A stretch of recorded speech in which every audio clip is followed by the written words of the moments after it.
à tous, nouvelle émission de Tête à Clash avec 3 sujets. Premièrement, Poutine, criminel de guerre. Est-ce qu'il y aura un nouveau Nuremberg à la sortie de la guerre? Donc on va en parler de cette guerre. Deuxième sujet, la présidentielle. Les derniers sondages sont quasiment fixés et disent qu'en gros, on connaît les finalistes, Emmanuel Macron, Marine Le Pen. On va voir si d'après nos invités, il y a encore des surprises possibles. Troisième sujet, justement, revenons sur la guerre, les sorties possibles. On va évoquer quelques pistes pour des temps meilleurs. Voilà, on va se retrouver dans quelques secondes, mais je vous rappelle que nous avons Ignace, le caricaturiste, qui est là, qui a déjà travaillé. Il m'a dit qu'il avait déjà anticipé, j'ai vu des choses. On découvrira tous ses dessins et ses caricatures à la fin de l'émission. Rendez-vous dans quelques secondes.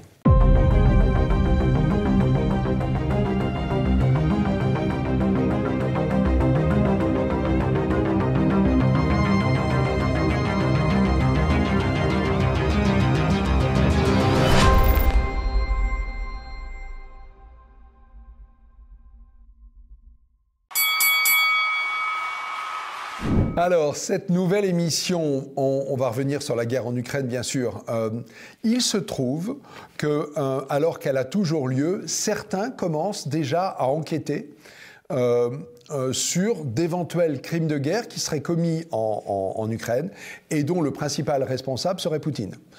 Ma question, et je vais me tourner vers vous, Laurent, c'est est-ce que c'est possible? Est-ce que c'est souhaitable? Et est-ce que ça va améliorer les choses? Alors, je constate qu'il y a une morale internationale à 2 vitesses, ou à géométrie variable.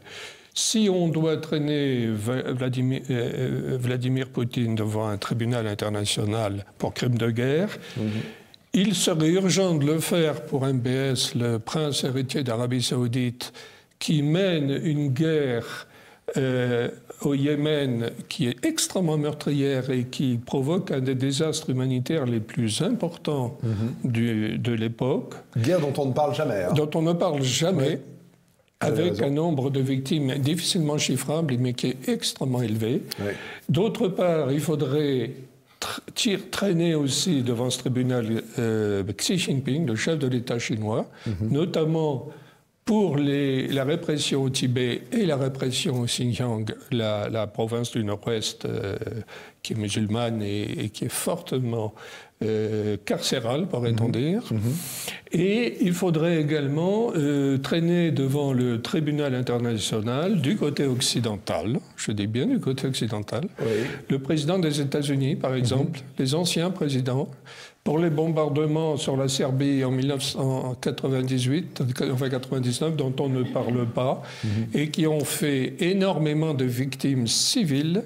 Et s'il y avait eu des téléphones portables en 1999 pour filmer les civils serbes écrasés sous les bombes, je pense que ce bombardement n'aurait pas duré 78 jours. Alors, cela dit, il y a 2 criminels de guerre qui sont en prison, c'est Milosevic et Karadzic. Oui, alors c'est facile. Ils ont été condamnés par le tribunal international. Alors, c'est facile d'attraper, ça a été relativement facile de les attraper, quoique un peu long, mais allons attraper Poutine. Je vous souhaite bien du plaisir. Bien sûr. C'est une superpuissance nucléaire, la Russie, c'est pas comme la malheureuse petite Serbie. Hein. Ouais. Il n'empêche que la question se pose, ou est-ce que vous pensez, Anne-Sophie, qu'elle ne se pose pas? Et qu'en réalité, à l'image de MBS, à l'image de Xi Jinping, à l'image de Biden, on laisse passer. Je pense que c'est trop tôt pour se poser la question. Oui. Je pense qu'aujourd'hui, des enfants, des civils meurent, une guerre a été déclarée et que ce n'est pas l'urgence et que c'est presque indécent dans la façon de poser la question. Parce qu'on a affaire à une guerre qui est filmée. C'est une des premières fois où la guerre est filmée, où on voit filmée et sur les réseaux sociaux. Voilà. Donc, en direct. Ce qui veut dire aussi, très bien, mais ça veut dire aussi possibilité de manipulation. Alors attention aussi à ce qu'on peut entendre. Qu'est-ce que c'est qu'un crime de guerre? Alors il y a eu plusieurs définitions. Elle a été affinée pendant le procès de Nuremberg. Pour faire simple, en fait, crime de guerre, ça veut dire c'est contre le droit de la guerre qui a été instauré historiquement. Ça voudrait dire que des civils ont été bombardés. On a vu notamment le cas de cette maternité, mais on l'a beaucoup vu, le cas de cette maternité. Ça a été filmé. Il y a eu aussi d'autres. Donc ça pourrait vouloir dire que Poutine donc viole le droit de la guerre et pourrait être amené à être jugé en tant que tel. Ça commence à être documenté. Hein. Voilà. Bombe à fragmentation. Oui.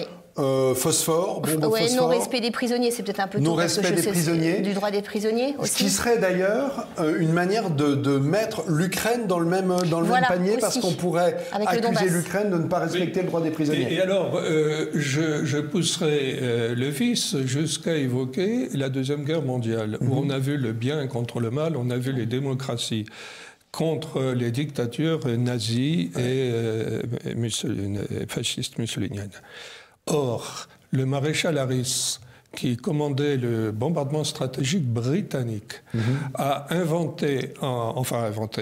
théorisé, après notamment un certain Balbo, etc., un Italien, a théorisé sur le bombardement de terreur et l'a organisé en constituant des escadrilles allant jusqu'à 1000 bombardiers pour raser des villes aux bombes au phosphore avec des océans de flammes.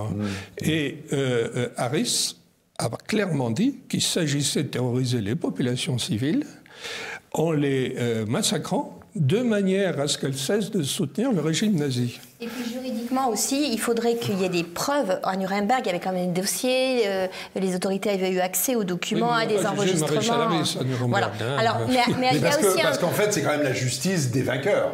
Exactement. L'histoire a été écrite par les vainqueurs. On pense aussi aux 2 bombes atomiques qui ont quand même été. Là, les civils ont quand même clairement été visés par les Américains. Le aurait dû être traduit devant un tribunal international.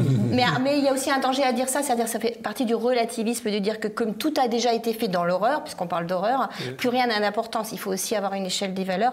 Elle s'ajuste aujourd'hui, mais je trouve qu'on est encore tellement dans la guerre que déjà se projeter pour faire de Poutine le bouc émissaire et le mal absolu, je pense qu'il y a danger quand même. Donc attendons de voir. Est-ce que ça, c'est pas aussi, je m'adresse à vous, Xavier Leguet, est-ce que c'est pas aussi une manière de faire passer un message à la Russie qui est de lui dire, en gros, si vous démettez Poutine ou si vous nous le remettez, on oublie tout le reste? Ça ne fonctionne pas comme ça, la Russie, justement. Et on voit là toute la... C'est à Xavier Leguet que je m'adressais. Non, mais c'est pas grave, parce que l'introduction, je souscris. Oui, effectivement, ça fonctionne pas tout à fait comme ça. Effectivement, c'est aussi une question de guerre psychologique, on peut dire, en avançant sur ce terrain. Et bien que je sois tout à fait d'accord avec le fait de penser que c'est beaucoup trop tôt, en avançant sur ce terrain, c'est aussi une façon de commencer à mettre un petit peu la pression sur la population russe et éventuellement, les pousser à se rebeller un petit peu contre le pouvoir en place. Vous pensez que ça pourrait être un outil efficace? Après, c'est un outil de propagande, en tout cas, ça c'est sûr. C'est de la communication de guerre, c'est de la propagande de guerre, puisque tout fonctionne comme ça de toute manière depuis le début. D'autant plus que, comme on l'a dit tout à l'heure, cette guerre est filmée et il y a une guerre de communication qui est quand même incroyable. C'est-à-dire que d'un côté, on a Poutine qui est un autocrate qui manie extrêmement bien la propagande. On a vu on a documenté en fait quelques outils de propagande où, par exemple, ils ont utilisé l'intelligence artificielle pour créer des visages de faux blogueurs qui, soi-disant, contestaient le pouvoir ukrainien. De l'autre côté, on a un acteur. Donc, on a un acteur qui joue très bien la comédie et qui est excellent en communication. Donc, c'est normal qu'on soit dans une guerre de communication permanente. Après, sur la question de fond, la question du nouveau Nuremberg et du crime de guerre, effectivement, il faudra d'abord attendre de documenter ça. Ensuite, on peut aussi penser que, de toute façon, si on veut faire un peu instant Miss France, c'est que la guerre, c'est en soi un crime. Donc, de toute manière, la question du droit de la guerre, il va falloir aussi s'y pencher, puisque... Pardon pour ça. J'aime bien votre instant Miss France. La guerre, c'est mal. Je l'avais déjà fait une fois, donc je le refais. J'aime beaucoup la guerre, c'est mal, et puis il va falloir aussi établir les critères, parce que par exemple, on sait qu'en droit de la guerre, on distingue par exemple crime de guerre et ruse de guerre, arrivé, et crime d'agression. Là, il y a eu clairement un crime d'agression, puisque s'en prendre à un État souverain. C'est le fait même d'une guerre, un crime d'agression. C'est le fait même d'une guerre, effectivement, mais il y a des critères quand même qui sont très délicats, et puis il y a aussi la question de la Cour pénale internationale, puisque les grandes puissances ne reconnaissent pas la compétence de la Cour pénale internationale. Alors États-Unis, Chine, Russie. J'ai appris en préparant cette émission qu'en fait, la Cour pénale internationale, dont le traité avait été signé par la Russie en 2000, dont elle est sortie en 2016, il n'empêche que la Cour pénale a pouvoir sur les chefs de l'État qui sont censés pourtant bénéficier d'une immunité. Et donc, qu'en théorie, le procureur, alors il s'appelle Khan, je l'ai écrit là, Karim Khan, qui est en train d'enquêter actuellement en coopérant avec la procureure générale d'Ukraine sur place, donc, sera en train de documenter des crimes. Autrement dit, la CPI aurait le pouvoir, Je rejoins ce que dit Laurent. Arrêter Poutine, il est passé par ici, il repassera par là, ça va pas être facile. Ça peut être théorique, mais on peut aussi condamner quelqu'un par contumace. Est-ce que ça vous dérangerait, vous ? Oui, cela me dérangerait parce que, exactement comme l'ont dit mes amis, nous sommes là dans des conditions très particulières, oui. très épidermiques. Et cette guerre arrive sur une population, qu'elle soit française, européenne et mondiale, qui a perdu le sens du temps long. Le faire dans la précipitation, d'une certaine façon, ça satisfait une espèce d'instinct de revanche immédiate. On s'est trouvé un gros méchant, on va lui trancher la tête tout de suite. Ça, je pense que ce serait déplorable. Et malheureusement, ce genre d'annonce trouve un écho et à mon avis, trouve un écho et de manière totalement faussée, dans la mesure où ces jours-ci, Joe Biden nous parle de Poutine comme d'un boucher. Oui. Je suis désolée. Moi, quand j'entends ce signal-là, je me dis il y a urgence, peut-être à documenter, mais il y a urgence à prendre son temps pour juger de tout cela. Et pour revenir à Zelensky, vous disiez que c'est un très bon acteur, etc. Pour ma part, j'ai été horriblement choquée par la manière dont il a été reçu, notamment à l'Assemblée nationale. Il a fait son tour dans tous les parlements d'Europe. Par Zoom, par conférence. Bien sûr. Précisons-le.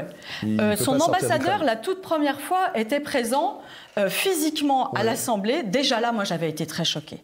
C'était à peu près il y a 3 semaines. Il était là, dans une loge, drapeau ukrainien à droite et à gauche, et tous nos parlementaires, à l'unanimité, qui l'applaudissent pendant 3 minutes debout. La guerre commençait.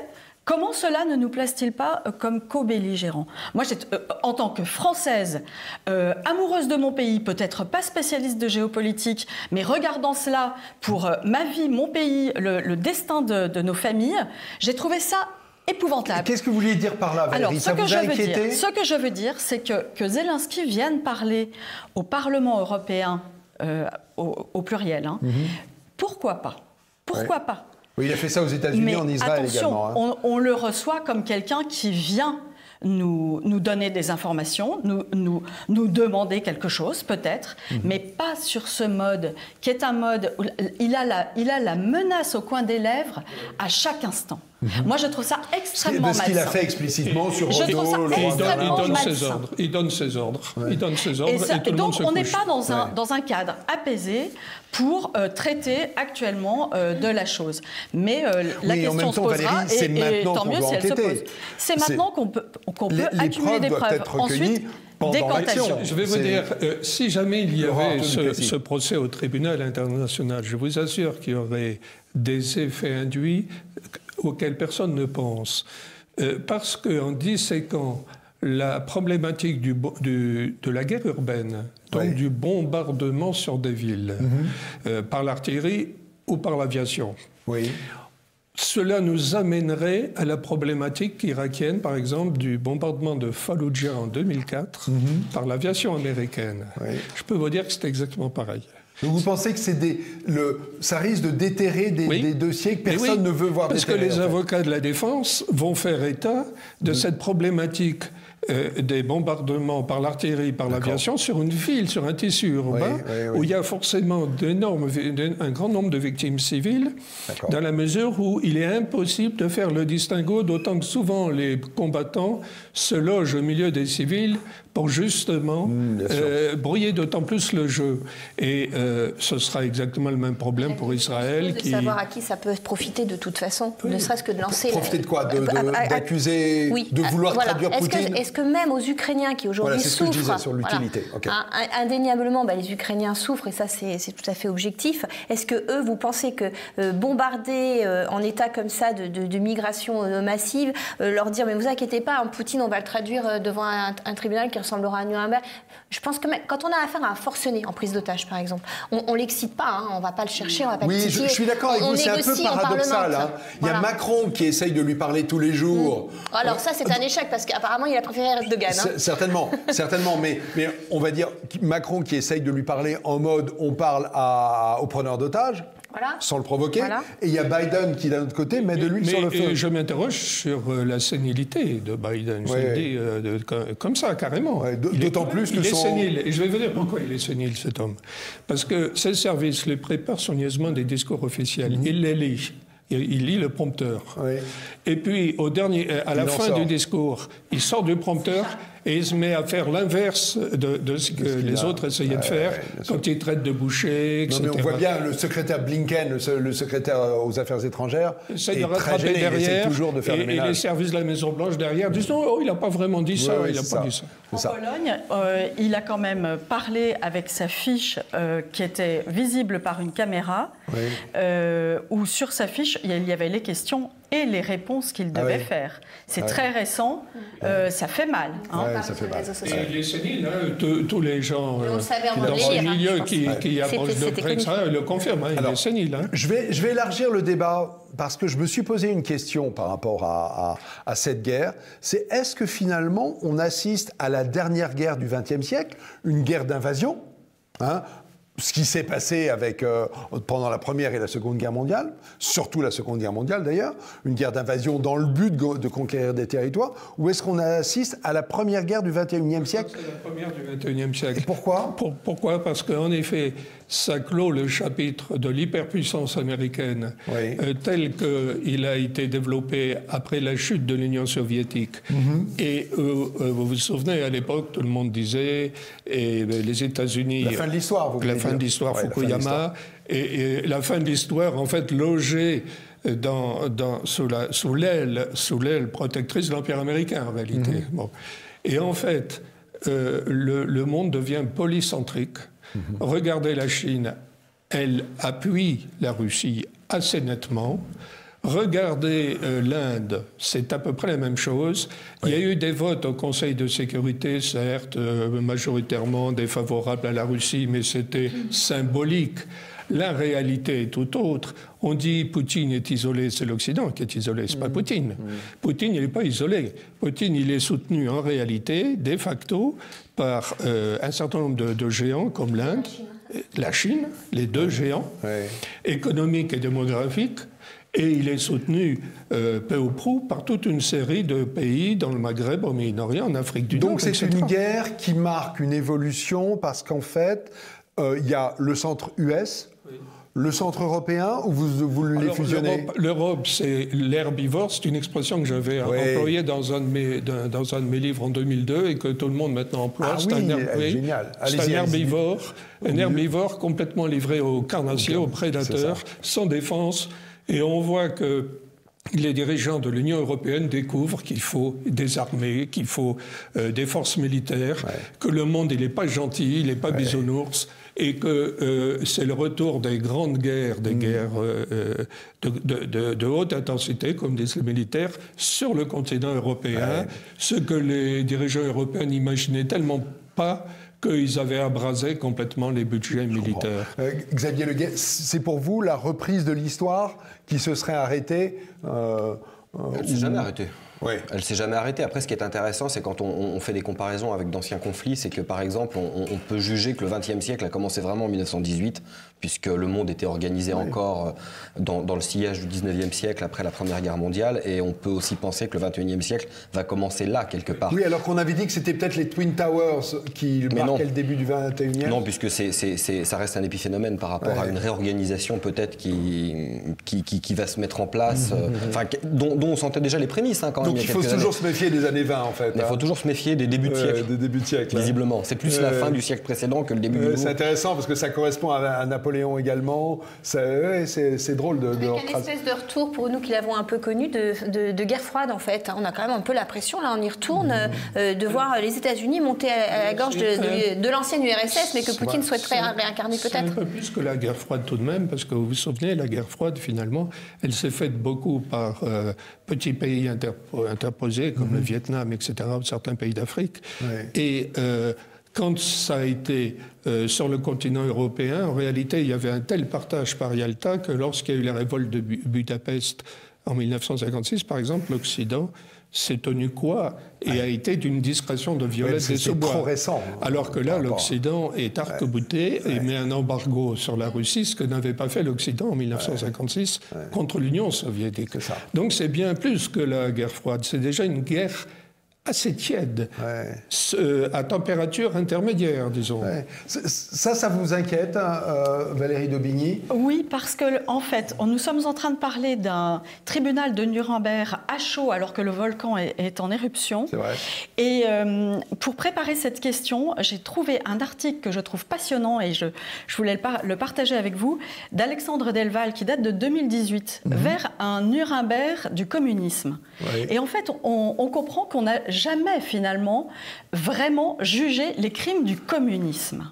Il l'a écrit en 2018 à l'occasion de l'emprisonnement à vie de deux Khmers rouges. Moi, j'ai trouvé que c'était passionnant, cet article. Je vous invite vraiment à le retrouver. Parce qu'en fait, on comprend... L'auteur, c'est Alexandre Delval. Ok, pardonne-nous. Voilà, on le trouve sur son site, alexandredelval.com, pour un tribunal de Nuremberg du communisme. On comprend que cela n'a jamais été vraiment fait. Et pour le raccrocher à l'actualité présente... si cela avait été vraiment fait, Poutine serait-il vraiment ce qu'il est? Parce que finalement, Poutine, c'est le fruit aussi de toute cette fascination soviétique et son travail au KGB et sa formation et ce qu'il est intrinsèquement. Si tout cela avait été mis en ordre, si on avait eu ce courage, peut-être n'en serions-nous pas là. Et puis, conséquence qui peut-être peut nous amener vers notre deuxième sujet, je m'écarte un peu, mais que je trouve aussi... Si vous faites la transition, ça va bien. Hein. Que je trouve très intéressante dans la bouche d'Alexandre Delval aussi. Il dit finalement, comme on n'a jamais fait, on n'a jamais tranché, on n'a jamais clarifié, mis les mots sur le sang versé à cause du communisme. Eh bien finalement, dans nos États, on est très sévère, on traite de fascistes, de néo-nazis et d'extrême droite, là, tout le monde voit bien. Mais en revanche, à gauche, on peut se permettre d'avoir des références qui, en fait, sont des références sanglantes. Okay. On va pas continuer. Merci pour ce mot de la fin. On a déjà pas mal débordé. Je vous propose de nous retrouver dans quelques secondes pour le deuxième sujet sur la présidentielle.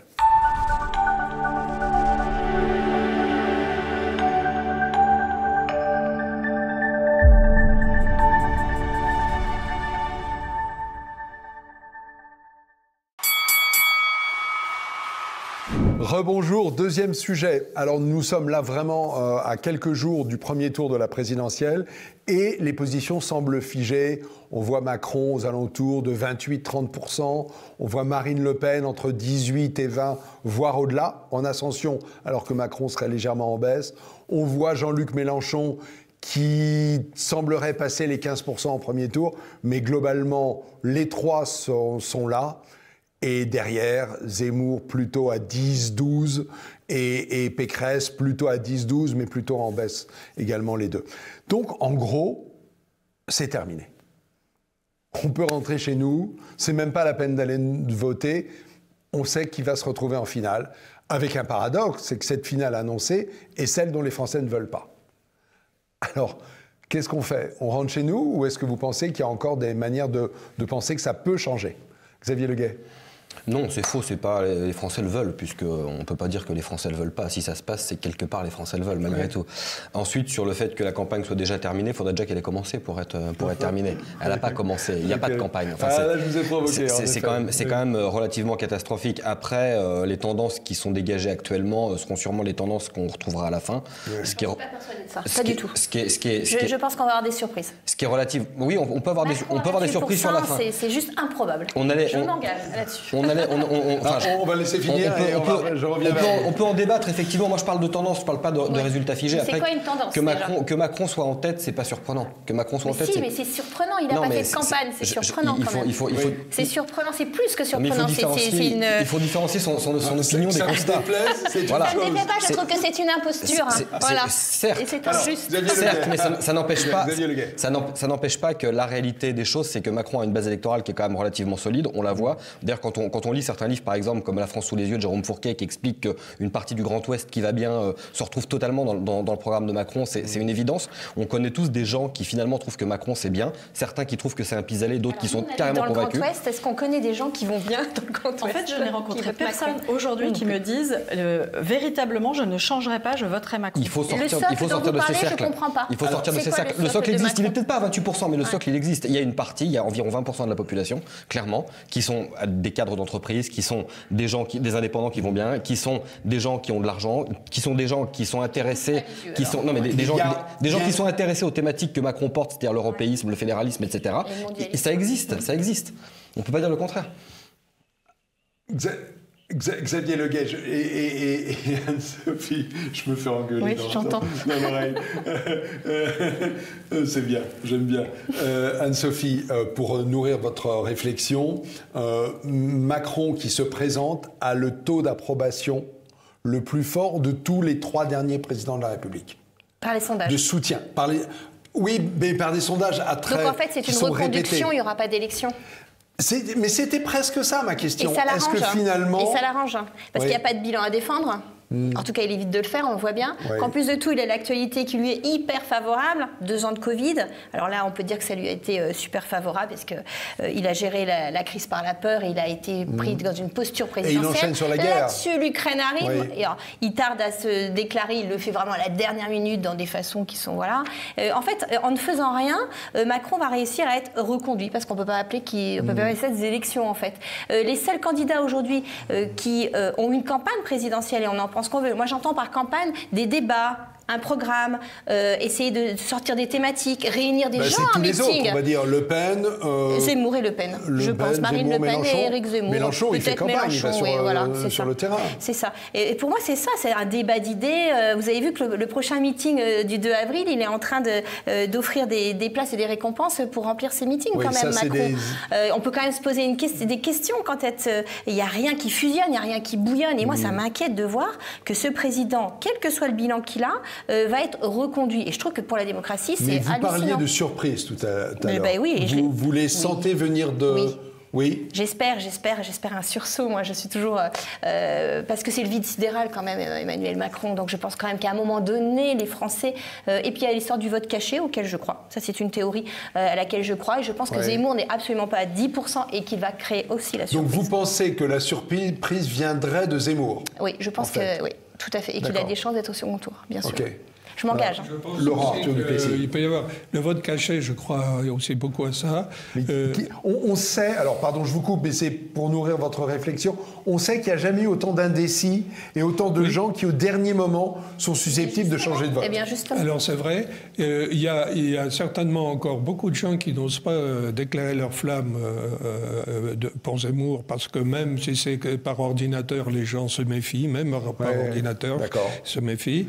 Mais je pense que, hélas, je crains que Macron repasse. En tout cas, on a le sentiment qu'on connaît un des deux finalistes. Mais il y a après les législatives, il y a l'organisation de l'opposition à Macron, il y aura la difficulté pour Macron de gouverner, il y aura probablement la dislocation des Républicains à cause de l'échec de Pécresse, il y aura toute la réorganisation de la droite, probablement... autour de Zemmour. Alors il y a la concurrence Le Pen-Zemmour, mais enfin il y aura une réorganisation de la droite de toute façon. Et je crois qu'il y a autant un enjeu du côté législatif et réorganisation de l'opposition et de la vie parlementaire que du côté de la présidentielle stricto sensu. Vous avez, Valérie de Bigny, cette position aussi où vous pensez que finalement Laurent Arthur Duplessis est un peu résigné. Est-ce que vous êtes comme lui ou vous pensez qu'il va y avoir des surprises et que ça peut encore bouger? Il peut y avoir des surprises et malheureusement, je vais le mettre au conditionnel, il pourrait y avoir des surprises si... Et ces conditions ne sont pas réunies. Toutes les casseroles que traîne Emmanuel Macron étaient mises au jour, étaient traitées par les médias, étaient traitées par la justice. Ici et maintenant, il y a urgence pour le coup. Autant il n'y a pas urgence pour Nuremberg, autant il y a urgence de mettre sur la table McKinsey, les fraudes fiscales, la manière dont il a géré les libertés individuelles pendant la crise du Covid. Donc, je le remets au conditionnel. Oui, il pourrait y avoir des surprises si l'on traitait ça. si l'on montrait véritablement ce qui se passe à droite en ce moment avec cette recomposition, avec des mots, avec des sujets qui sont là et qui trouvent un écho immédiat dans l'opinion. Donc oui, il pourrait y avoir ces surprises. Donc dans les 10 jours... Au conditionnel, si les conditions d'une saine démocratie étaient réunies. Mais elles ne le sont pas, car nous avons un candidat qui attend dans l'antichambre et qui glisse tout ça sous le tapis. Donc, je ne sais pas quand cela sortira. Je pense qu'il y a aussi, autour de Macron, c'est quelqu'un qui est extrêmement manipulateur. Il tient, et il a très bien su museler et tenir beaucoup de gens. Demandons-nous pourquoi Nicolas Sarkozy n'a pas encore pris position dans ce débat actuel. Donc voilà, tout cela est en place. Et il y a une chose que j'ajouterais bien. Je suis revenue récemment pour préparer un travail culturel de transmission autour des arts sur ce qui s'est passé en 1791, la loi Le Chapelier. Vous voyez, cette loi qui a cassé les associations, la liberté pour les artisans d'œuvrer ensemble. J'ai des bons souvenirs de l'école de ça. Et voilà, et tout ça, c'était les couches entre les personnes que l'on appelle aujourd'hui les individus, et l'État. Les corps intermédiaires, tout cela. Eh bien, qu'est-ce qui s'est passé, notamment au moment de cette crise sanitaire, mais c'était déjà bien préparé avec le travail de SAP effectué sur la famille, les syndicats. Vous voyez, tout ce qui aurait dû être tout ce qui aurait dû amortir la médiation aussi. Ces mesures liberticides, on peut véritablement le dire, entre l'État et les personnes. Eh bien ça, je pense que malheureusement, nous en cueillons le fruit sec dans ce non-débat, cette non-préparation des élections. Et effectivement, nous nous acheminons malheureusement peut-être vers une réélection, quel que soit le candidat qui sera en face de lui. Et je ne sais pas à quel moment tout cela explosera. Qui va se traduire par une abstention très forte. Il y a un moment de vérité entre les deux tours, entre les deux finalistes, c'est le fameux débat. Mais il en rêve de cette finale-là, Emmanuel Macron, contre Marine Le Pen. Effectivement, il en rêve et s'y est préparé. D'ailleurs, Marine Le Pen désire cette revanche parce qu'il semblerait qu'elle ait beaucoup travaillé pour être au niveau. Est-ce que c'est pas un match dont vous avez envie de connaître les tenants et les aboutissants? Non, on connaît le résultat pour le coup. Xavier Leguet. Il y a quand même un écueil avec cette question, c'est qu'il y a deux choses. C'est déjà, il faut voir qu'une élection présidentielle dans le système qu'on a actuellement, déjà, c'est les institutions qui déterminent le politique et pas l'inverse. Les institutions déterminent le politique et deuxièmement, la démocratie telle qu'elle fonctionne, c'est forcément de l'ingénierie sociale à un moment ou à un autre. C'est-à-dire que c'est une bataille de communication, c'est une bataille de propagande, c'est aussi une bataille d'organisation de la société, c'est-à-dire qu'on cherche à flatter un corps électoral bien défini avec des segments, c'est quasiment du marketing en réalité. Emmanuel Macron, c'est ce qu'il a très bien compris. Je pense qu'il a un segment électoral qui est comme un segment de marché, qu'il entretient, qui nourrit et qui lui servira d'ailleurs pour sa reconduction. Mais ça, c'est sa base à 25, oui, mais justement, 30%. Est-ce qu'on peut aussi accepter à un moment de voir ce qu'on voit et de ne pas voir ce qu'on voudrait voir? C'est-à-dire qu'un des écueils du zémourisme aussi dans ce sujet-là, c'est que les zémouristes pensent qu'il y a des zémouristes partout. Comme ils ne sont qu'entre zémouristes, ils sont totalement convaincus, et on en connaît tous beaucoup sans doute autour de nous, ils sont totalement convaincus qu'il y a un vote caché, que Zemmour a fait la... Non, la réalité c'est que dans le pays réel, on va dire, ça prend pas si bien que ça, en fait. Donc il faut aussi garder ça à l'esprit, c'est que les tendances telles qu'on les constate actuellement, c'est des tendances qui existent, qui viennent pas de nulle part. Le vote pour Marine Le Pen, c'est un vote qui est relativement ancien, qui est assez ancré, qui existe. Il y a une dynamique qui est très forte. Et je pense que la surprise des élections présidentielles, elle viendra peut-être justement du deuxième tour. Parce que plus on s'approche en réalité de la zone d'équilibre à 55-45 entre Macron et Marine, plus on peut tomber dans la marge d'erreur. Et plus là, il peut y avoir un basculement, effectivement, une élection de Marine Le Pen. Ça reste, à mon sens, la seule surprise qu'on peut avoir aujourd'hui.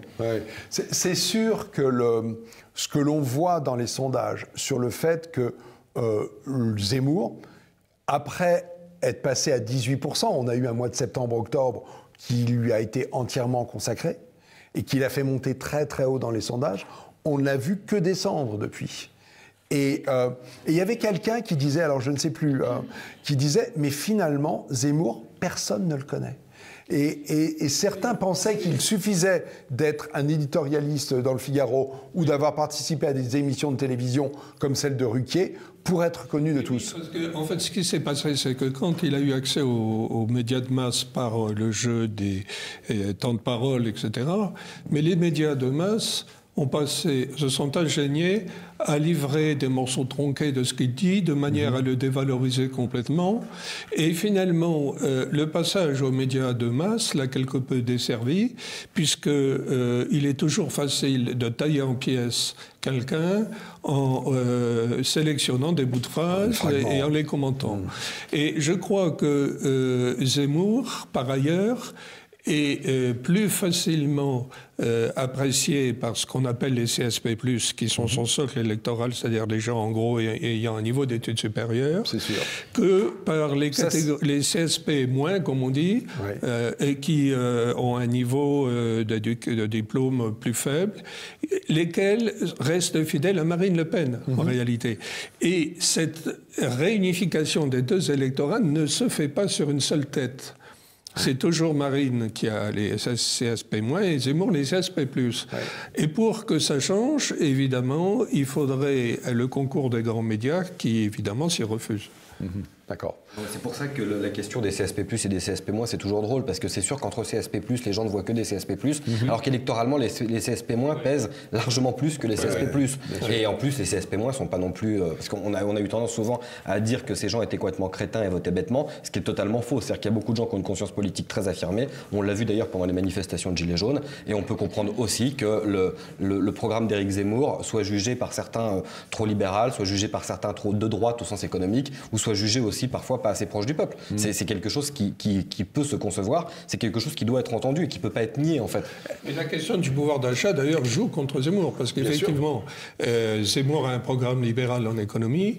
Or, actuellement, ce qui passe comme message, c'est les messages faciles et assez démagogiques, il faut bien le dire, qui consistent à raser gratis. Ce que tous les autres candidats font, ils rasent gratis. Mais ça, c'est peut-être l'erreur de sa campagne, c'est que depuis toujours, on sait que la préoccupation numéro 1 des Français, c'est le pouvoir d'achat. Oui, mais le problème, c'est la démagogie là-dedans.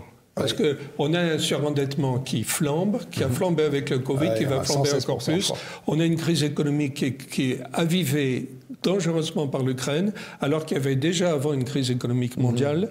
Il y a une crise économique qui va devenir effrayante dans les années qui viennent, et tout le monde rase, et à part Zemmour, tout le monde rase gratis. Ça, je sais que vous réfléchissez sur ce sujet. On en fera certainement un sujet à ça vaut la peine, pour une émission. La question de la démagogie, tout est démagogique dans ces cas-là. Enfin, à chaque fois qu'un candidat se présente avec un programme et puis propose des solutions, on peut toujours les qualifier de démagogiques.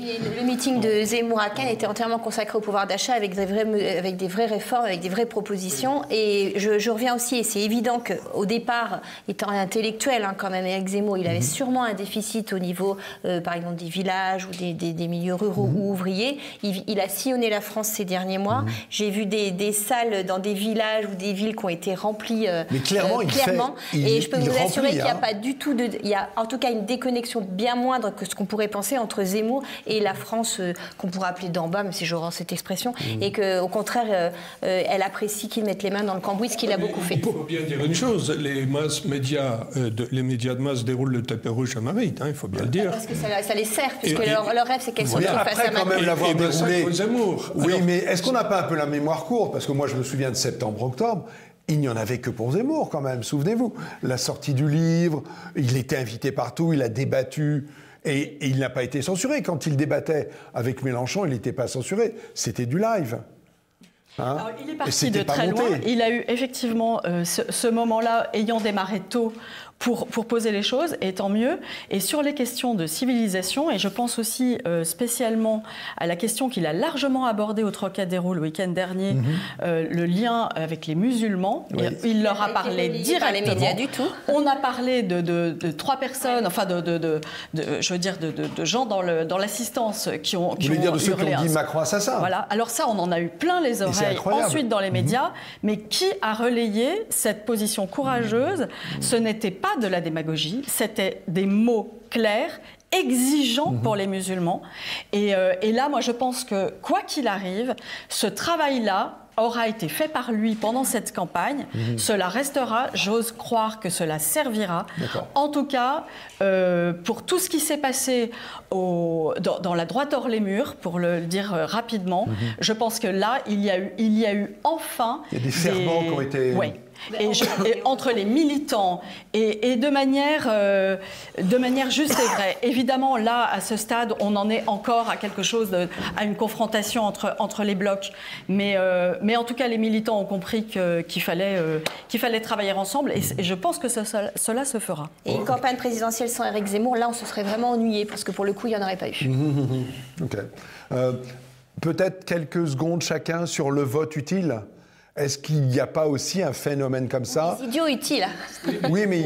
Le phénomène du vote utile est aussi étroitement corrélé, d'une part, aux instituts de sondage dont on peut parfois mettre en doute certains travaux, et d'autre part à l'orientation des médias de masse qui, justement, conditionnent largement la vision de la situation par les téléspectateurs, les électeurs. La notion de vote utile, elle est beaucoup examinée en fonction des orientations que donnent les grandes télévisions, notamment. Ce qui fait que des sondages suisses ne vous donnent absolument pas les résultats des sondages français. Que disent-ils? Ils disent qu'il n'est même pas au second tour, Emmanuel Macron, pour certains, bien sûr. Oui. Ah oui. Donc, oui, en Suisse, c'est ça, hein, la tribune de Genève, etc. Enfin, tous les jours, des sondages sortent en Suisse qui sont à l'opposé de ce que vous dites en France. Le vote utile est lié à la configuration des institutions. C'est-à-dire que comme on a une élection au scrutin uninominal à 2 tours, de toute façon, les gens, l'objectif, c'est d'atteindre le 2e tour. Si c'était une autre organisation, il n'y aurait pas du tout un vote utile de la même manière. Et si on avait la proportionnelle derrière aux législatives, on n'en serait pas du tout dans cette configuration-là. Ouais, d'accord. Oui, parce que le vote utile, actuellement, il sert Emmanuel Macron, il sert Marine Le Pen et il sert Jean-Luc Mélenchon. Ce sont les 3, et d'ailleurs, ce sont les 3 qui sont en tête et qui se renforcent, on va dire. Pour moi, quand j'entends vote utile, je repense à ces décennies de vote à droite sur des têtes qui finalement n'ont jamais défendu les idées de droite. Le dernier en date, Nicolas Sarkozy. Le vote utile, terminé, c'est un vote ferveur, conviction. Il donne ce qu'il donne. De toute façon, les conditions de la démocratie ne sont pas réunies, on le sait tous. Eh bien voilà, on y va carrément avec notre C'est cœur. la résistance féminine de ce plateau qui vous le dit. Oui, c'est bien. D'ailleurs, je voulais signaler aux téléspectateurs qu'on est pour la première fois de l'histoire de Tête à Clash en émission paritaire. Voilà. 2 invités femmes, 2 invités hommes. C'est un mot que vous avez mis. C'est pas mal, non? Bon, on fera mieux peut-être. C'est d'arriver, Valérie. Allez, 2e sujet est terminé. On se retrouve dans quelques secondes pour le 3e et dernier sujet. À tout de suite.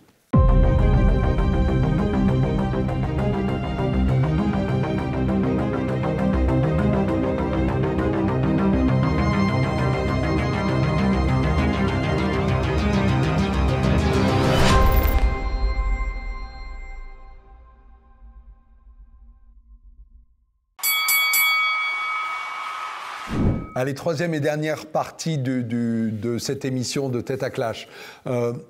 La sortie du conflit en Ukraine. Je voudrais qu'on regarde un petit peu les pistes qui sont évoquées sur cette sortie. Il y en a un certain nombre, hein, la neutralité, l'entrée dans l'OTAN, voilà. La défaite complète de la Russie, il y a plein de choses. Mais globalement, pour dénouer le conflit, je voudrais que nous évoquions ce qui vous semble les sorties possibles. Laurent Arthur Duplessis. Il semblerait, prudemment je le dis, il semblerait que Zelensky ait accepté, en tout cas c'est ce qu'il a dit, l'idée que l'Ukraine n'entrera pas dans l'OTAN et que donc la négociation menée actuellement en Turquie s'oriente vers l'idée de neutralité de l'Ukraine, et ce qui signifie donc non seulement pas d'entrer dans l'OTAN, mais pas de base militaire étrangère en Ukraine. Et il s'avère que ça, c'était l'obsession russe depuis de très nombreuses années. D'accord. Et ça répond tout à fait, si je puis dire, à la théorie de Zbigniew Brzezinski dans Le Grand Échiquier de 1998, son livre, qui lui posait comme axiome qu'il fallait étendre l'OTAN jusqu'à l'Ukraine, la Géorgie, etc., de manière à contrôler complètement le continent eurasiatique et à étouffer la Russie. Et là, cette obsession de Poutine, que l'on qualifie souvent de paranoïaque, elle est en réalité le contrepoint aux thèses de Brzezinski. Et il semblerait que Zelensky, cette fois-ci, ce qui n'avait pas toujours été le cas, bien sûr, cette fois-ci accepte cette idée donc que l'Ukraine n'entrera pas dans l'OTAN. À partir de là, il semblerait qu'une sortie de crise puisse se dessiner. Oui, mais alors, tout ça pour ça? Eh oui. C'est ça. Mais oui, parce qu'il fallait un rapport de force. Parce que les Américains, parce que c'est eux les patrons, hein, les autres, ce sont les larbins. Macron, Olaf Scholz, avant Merkel, ça, c'est les larbins. Le patron, c'est le président des États-Unis et son entourage. Bon, les États-Unis, non seulement ne voulaient pas admettre, n'avaient jamais voulu fermer la porte à l'Ukraine, la porte de l'OTAN à l'Ukraine, jamais. Et c'était ça la pomme de discorde, c'était ça. Or voilà que maintenant, il a fallu en réalité ce rapport de force sur le terrain pour que cette fois-ci, cette idée de neutralité de l'Ukraine et de fermeture des portes de l'OTAN à l'Ukraine puisse s'imposer dans le jeu des négociations. Il a fallu ce rapport de force. Valérie Daubigny, vous en pensez ça ? C'est vrai que c'est incroyable. En fait, c'est incroyable de se dire que... Enfin, ça renforce ce que nous disions au début de ce conflit, l'échec total de la diplomatie. Comment en sommes-nous arrivés là, en effet, pour tout cela pour cela, je trouve que vous le dites très bien, alors qu'en fait, si on avait écouté ce qui se passait, si les Américains avaient eu une diplomatie intelligente qui s'intéresse, qui comprend au sens qui prend tout, les parties du monde, au lieu d'arriver sur d'elles et avec une diplomatie très faible. Et nous aussi, mais faisons notre mea culpa. Donc voilà, échec de la diplomatie, c'est très clair. Et aurons-nous appris ? Eh bien moi, je crois que non. Vous voyez ? Aurons-nous appris ? Aurons-nous mis en place une diplomatie avec des élites compétentes ? Non, parce qu'elles ne sont pas là, les élites compétentes. On en revient souvent à ce point-là. Mais là, vous allez dans le sens de McKinsey. Vous dites les élites ne sont pas là, c'est McKinsey qui va prendre leur place. Non, pas du tout. Alors, je ne vais pas du tout dans le sens de McKinsey. Je pense que les élites seraient là si on les laissait émerger et si on ne choisissait pas dans toutes les écoles, les grandes écoles, des personnes sur d'autres critères que leur culture et leur capacité à prendre du recul. Mais bref, il y a une chose qui m'inquiète beaucoup, moi, là-dedans. En effet, on voit de bons indices. Alors, les bourses remontent, oui, c'est reparti, hein. le prix du baril reste raisonnable, etc. L'euro remonte, tout le monde est content, on se dit... Ouf. Eh bien, moi, ce qui m'inquiète énormément, c'est le rôle de la Turquie. Que ce soit Erdogan qui, actuellement, tire les marrons du feu. Mais quelle honte, effectivement. Mais c'est le seul endroit où les gens acceptent de négocier en même temps. Voilà. On ne voit pas Poutine aller à Washington, on ne voit pas Poutine, ou en tout cas ses délégués, aller à Paris. Je n'ose imaginer, Zelensky ne veut pas aller en Biélorussie. Je rappellerai que du temps où la France avait quitté le commandement intégré de l'OTAN, Paris avait abrité les négociations sur la guerre du Vietnam. Et la France jouait un rôle d'intermédiaire parce qu'elle avait pris une certaine distance par rapport à l'OTAN, tandis que Sarkozy a réintégré le commandement intégré de l'OTAN. Et donc les Russes disent aux Français, mais vous êtes jugés partis. Vous êtes complètement dans l'OTAN et en même temps vous prétendez être des intermédiaires. Ce qui nous disqualifie pour être des faiseurs de paix. C'est pour ça que la France ne peut plus jouer ce rôle d'intermédiation qu'elle a joué par le passé. Mais vous qui connaissez bien le rôle d'Erdogan, vous êtes comme Valérie Daubigny, vous trouvez que c'est... Mais il est extrêmement... Moi, mon dernier livre porte sur Erdogan et je l'ai qualifié de génie politique, ce qui ne veut pas dire que j'aime Erdogan, et c'est ce qu'il fait, mais c'est un génie politique, Erdogan. J'explique largement dans le livre pourquoi, etc. Bon, Erdogan manœuvre avec une habileté géniale, justement, parce qu'il tient la balance égale entre les Russes et l'OTAN, alors qu'il a acheté des S-400 en 2017 aux Russes, ce qui a été un énorme scandale dans le cadre de l'OTAN. Et qui fournit l'Ukraine en drones militaires. Et qui joue un rôle crucial, les drones turcs, dans la résistance de l'armée ukrainienne, ce qui, entre parenthèses, montre à quel point il y a une dronisation de la guerre maintenant, mais c'est un autre chapitre. Bien sûr, mais ça va avec la robotisation. Et Erdogan est d'autant plus astucieux que ses rapports avec les Russes ne sont pas tendres toujours. Ils ne le sont pas en Syrie, ils ne le sont pas en Libye, ils ne le sont pas dans le Haut-Karabakh.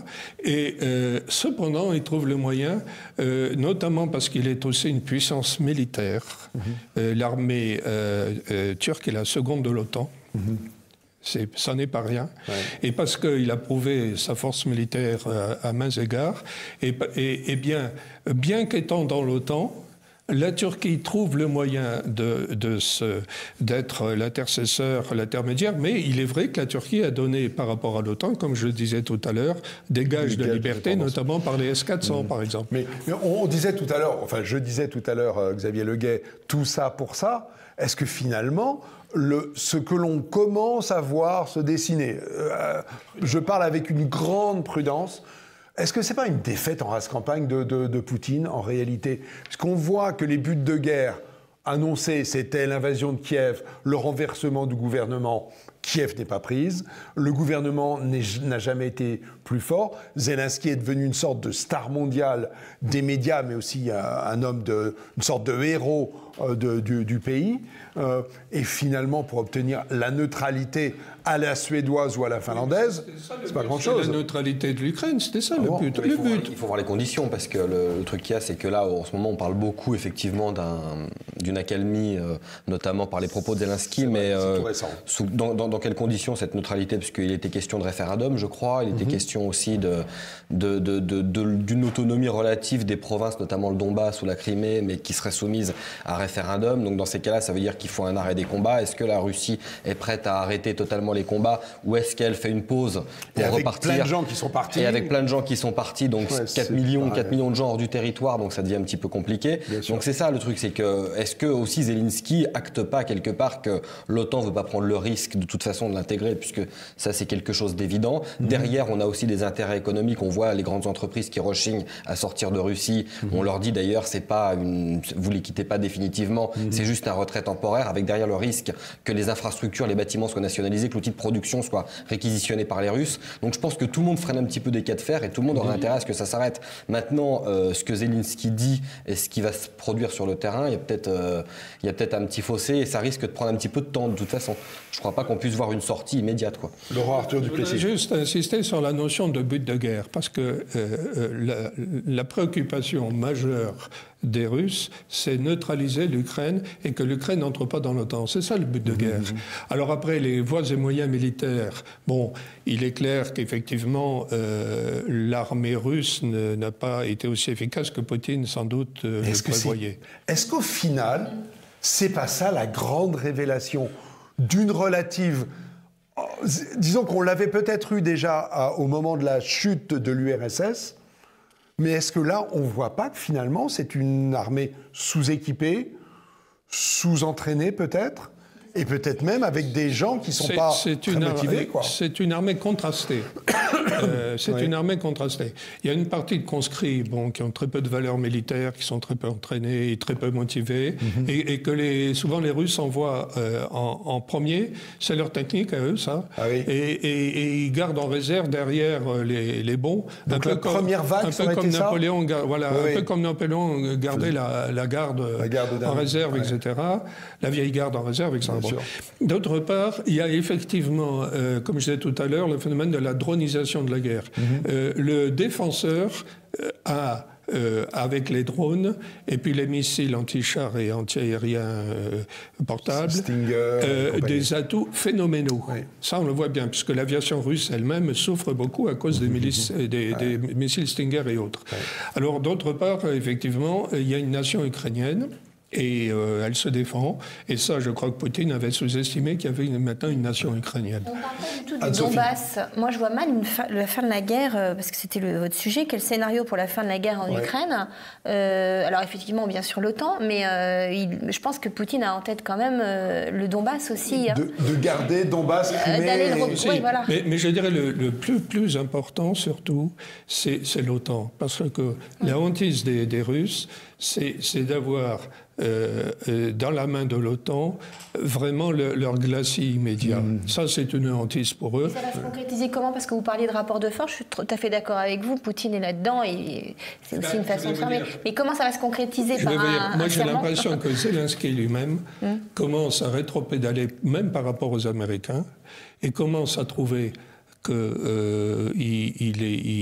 est un petit peu sacrifié par les Américains qui sont assez jusqu'au boutiste, sauf à pas vouloir évidemment une guerre mondiale bien sûr, mais Zelensky lui commence à penser j'ai l'impression, hein, c'est une intuition, mais que l'Ukraine est sur la voie de la destruction accélérée, les villes rasées, etc., l'économie complètement dévastée, et Zelensky commence, semble-t-il, à penser que maintenant il faut peut-être négocier. J'ai l'impression qu'il commence tout de même à s'interroger sur la suite des événements. J'ai l'impression qu'il recule. Je vais vous dire, j'ai entendu certains dire que finalement les Américains sont trop jusqu'au-boutistes, que les Européens et Zelensky sont assez unis pour calmer le jeu, et ce qui amènerait Poutine à venir à la table de négociation. Alors que la situation des Américains ferait qu'ils ne voudraient pas ça, justement, et qu'ils feraient tout, d'où les mots de Biden, qui seraient finalement pas ceux d'un monsieur gâteux, mais de ceux de quelqu'un qui décide d'aller jusqu'au bout. Au-delà du gâtisme de Biden, il y a Blinken qui enveloppe lui habilement les choses, mais vous avez deux factions aux États-Unis. Le Pentagone qui, contrairement à ce qu'on imagine, n'est pas jusqu'au-boutiste. Le Pentagone ne l'est pas. Vous savez qui est jusqu'au-boutiste? C'est Blinken, le secrétaire d'État. C'est Victoria Nuland, la sous-secrétaire d'État chargée des questions européennes. C'est les civils à la Maison-Blanche qui sont jusqu'au-boutistes et non pas les militaires. Et pourquoi? Parce qu'ils s'inscrivent, eux, dans la doctrine Brzezinski. Il faut absolument étouffer la Russie. Il faut que Poutine tombe. Et il faut que la Russie redevienne helsingienne, si je peux dire, c'est-à-dire démocratique, et qu'elle devienne une colonie américaine comme l'Europe est une colonie américaine. Et qu'ainsi la Chine soit poussée dans les cordes par un encerclement états-unien allant jusqu'au fleuve Amour. Il y a une question que je voudrais vous poser, mesdames. Qui va payer la guerre ? C'est ça aussi que je voulais aborder. L'Ukraine est en train d'être détruite en partie, en tout cas, un certain nombre de grandes villes sont partiellement rasées. Il va falloir reconstruire. C'est ça. Il va falloir reconstruire les ponts qui ont été démolis. Et qui va payer ? Qui va payer ? Exactement. Avec une Comment ? Le surendettement, qui n'est pas encore ça assez peut être la Russie, tout simplement. Faiseur, troubleur, envahisseur. On saisit les avoirs russes partout dans le monde et le trésor russe. Je vais vous dire, il faut savoir une chose, c'est que l'embargo, la paralysie de certaines banques russes, etc., tout ça, dans une mondialisation de l'économie qui a commencé dans les années 80, a des répercussions énormes, et dont on n'a pas encore vu tous les développements, sur le système financier international, sur l'électrocution de certaines grandes banques occidentales par ricochet. Il faut savoir que le système financier international est basé sur un système de garantie et d'imbrication de garanties entre les banques. Et qu'à partir du moment où vous détruisez certaines grosses banques qui ont une taille systémique, comme on dit, vous mettez en danger l'ensemble du système financier international par un jeu de domino. Et cet embargo est extrêmement dangereux dans une période où déjà la croissance mondiale patinait, où déjà le Covid avait créé de gros dégâts. Et là, derrière le Covid, vous avez maintenant l'Ukraine, et on n'a pas fini de voir les répercussions financières et économiques internationales, sans compter les crises frumentaires, avec la mise en panne de la production de blé en Ukraine, etc. Premier fournisseur, famine annoncée en Afrique. Et le spectre des famines qui se dessinent au Moyen-Orient, en Afrique du Nord et dans certains pays d'Afrique subsaharienne, par manque d'approvisionnement en blé, en maïs. Mais l'idée de faire payer la Russie vous choque ? Je trouve surtout qu'elle est peu probable et que sur la table des négociations, vous parlez de la fin de la guerre, ça va quand même être compliqué à mettre en œuvre. Mais c'est des centaines de milliards d'euros qui sont... Elle n'a pas les moyens. Sauf qu'elle a la Russie a fait des réserves de change et des réserves de trésorerie depuis très longtemps. Il y en a confisqué une partie. Et les 2 tiers sont en dehors de la Russie. Donc est-ce que ce n'était pas le trésor dans lequel on devait... Ça s'évapore tout ça, c'est du temps. Et gardons le souvenir du traité de Versailles. L'Allemagne paiera. Bien sûr. Ce que ça a donné. Ça a été un désastre, bien sûr. Mais pour conclure, moi j'aimerais aussi aborder... C'est vous qui aurez le mot de la fin, Valérie. J'aimerais aborder aussi un point. Dans toute cette tragédie, on le disait tout à l'heure, aurons-nous appris sur le plan de la diplomatie? Malheureusement, je pense que non. Mais aurons-nous appris aussi de ce regard nouveau, qui semblait nouveau, porté sur la notion de nationalisme, la notion de nation, de frontières et de préservation de la liberté et de la sécurité d'une nation? imagination. On a vu émerger des mots, des idées dans la bouche de ceux qui n'ont cessé de saper les frontières chez nous, qui sont des paradoxes, c'était tout à fait nouveau. En restera-t-il quelque chose? Peut-être à nous tous d'y travailler pour que cette porte ouverte nous serve aussi à nous. Avec le paradoxe, c'est que finalement, on va dire que cette guerre a peut-être créé la nation ukrainienne qui manquait de substance, d'après beaucoup. Ça c'est sûr. Mais à l'appui de ce qu'il vient de dire, on a le droit d'être nationaliste ukrainien, mais on n'a pas le droit d'être nationaliste français. Oui, ça réveille en nous surtout une volonté de protéger nos frontières. On aura déjà gagné quelque chose. Ok. Xavier Leguet, ils ont tous dit leur petit mot de la fin. Vous avez quelque chose à ajouter? J'aurais quelque chose à ajouter, mais ça risque d'être long. Peut-être éviter. Alors, ok, effectivement, nous n'avons cessé. Merci, mais on va vous réinviter. Allez, on se retrouve dans quelques secondes pour regarder les dessins et caricatures d'Ignace, qui est en train de s'affairer sur sa table de dessin. À tout de suite.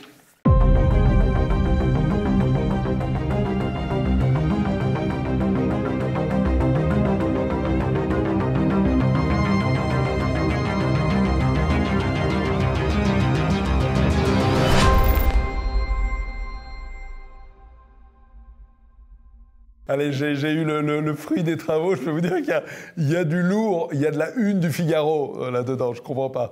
Il faut qu'il nous regarde. Allez, Laura Arthur Duplessis.